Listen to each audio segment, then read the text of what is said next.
Hi there, welcome to Becky's Crafts and Goodies. Today we're going to jazz up these little egg cups. Now these came from the range, they were relatively inexpensive, but you can buy wooden egg cups in so many places. Just have a little look about. So in this set here you get 4, and what I'm going to do is I'm going to use the Colourman paint this time. This is number 814, but you can use any chalk paint that you've got. You can buy so many different sorts. I still love the Annie Sloan paint as well. There's all sorts of different paints and things on the market, so just use what you have. So I'm going to start with this one. This is the colour that I'm just going to give this a little shake, and this is the colour that I'm kind of looking for in this instance, so I'll just undo that. Okay, so I'm going to undo these here. And these will be kind of decorative. I mean, you could use them, but I wouldn't. I don't know if I'll use them when I've finished them. So what we're going to do is just dip my paintbrush here, and it's just literally give them a coat of paint.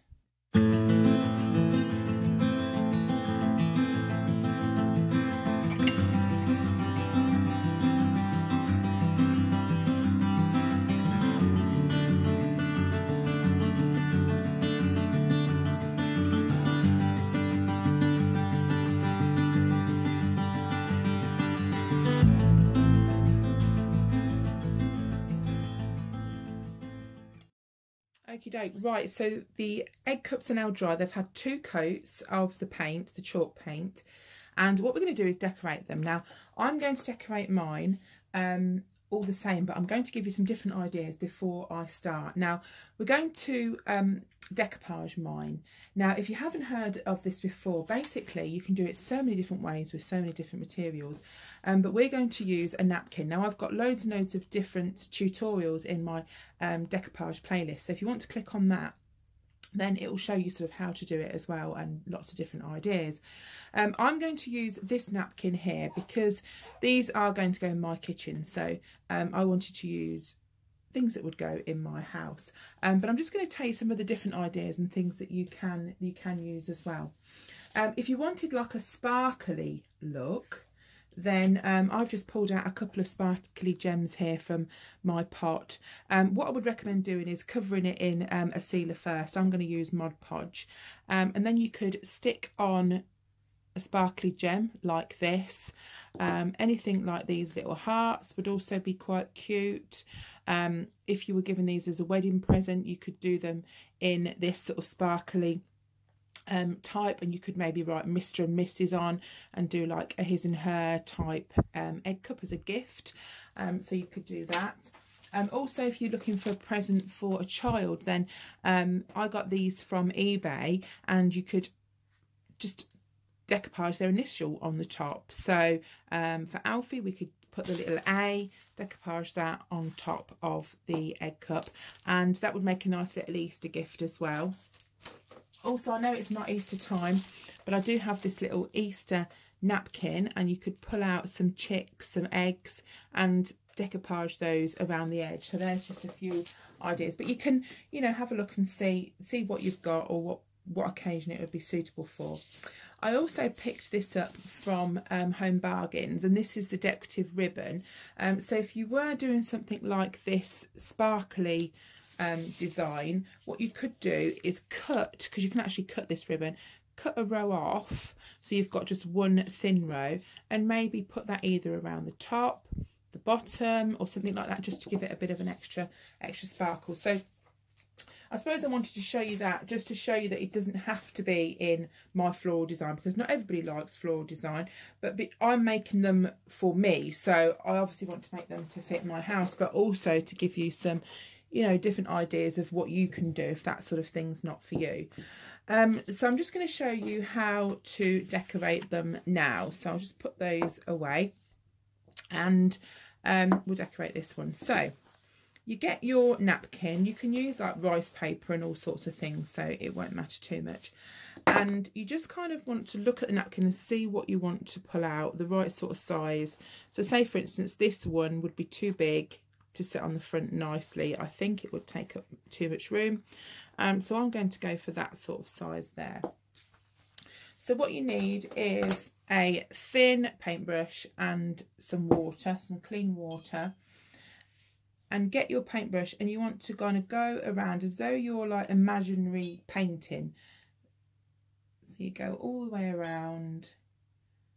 And this is instead of cutting it. And the reason we don't cut it is the edges are quite nice when they're a little bit frayed. So if you can see there that it's wet, what you do is you just pull, you just separate the napkin.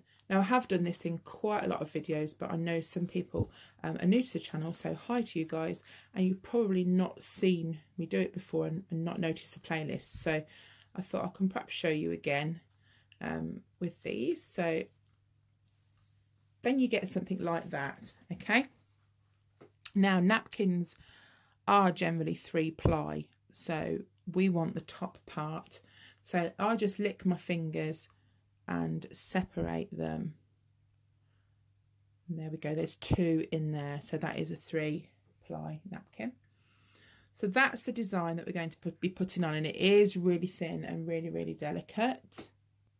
And then what you need to do is to get some cling film. Now I know that different countries call this different things. In the UK we call it cling film, and it's just what you wrap your food with.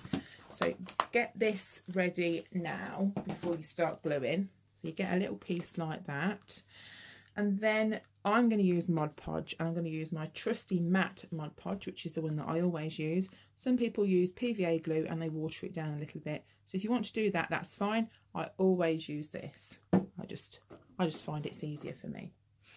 Right, so we'll get our egg cup and the Mod Podge, and what we're going to do is just paint a thin layer of Mod Podge on the front where we want the design to go.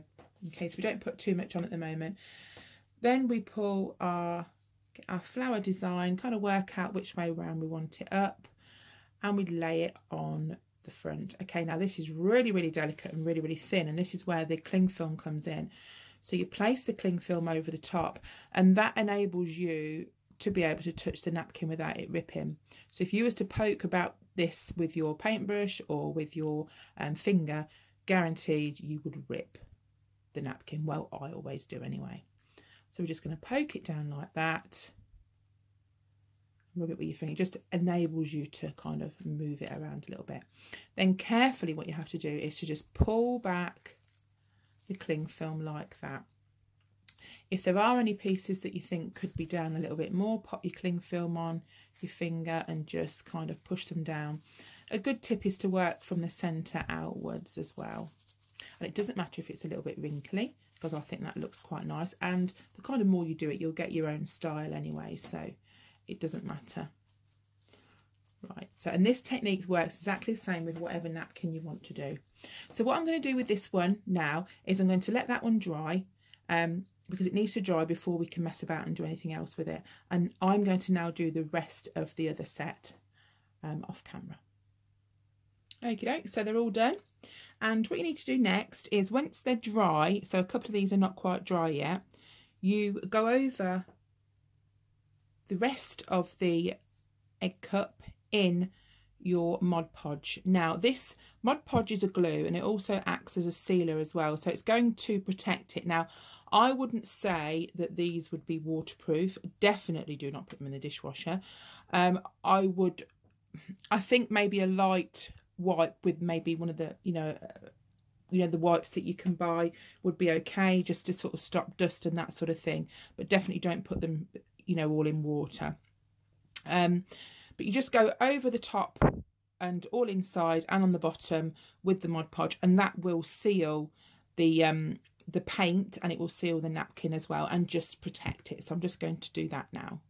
Here we are, they are all completely finished. So I've coated them all. They're just tiny bit still drying down the bottom on a couple of them, but that's it, they're all done. So what you can do, these are actually great ideas, as I said, for craft fairs. You don't have to do 4 in a set. You could maybe group 2 together and do them as little sets, and I really love these. They make great presents, and I think what I'm going to do is to make up a few more to do in a craft fair and to also give as presents as well, because I think they're really sweet. And that's it. So I hope you've enjoyed watching. Do give it a go. It's really, really easy, and if you haven't already subscribed, then please do press subscribe. It is actually free to subscribe, it doesn't cost you a penny, and if you don't want to miss any videos, there is a little bell. Just click the bell as well, and then that will YouTube will notify you if I put any videos on, so you don't miss them. So hi to you all, hello to my new subscribers as well, hi to my old ones. I hope you're all well, and I'll see you all again very soon. Bye for now.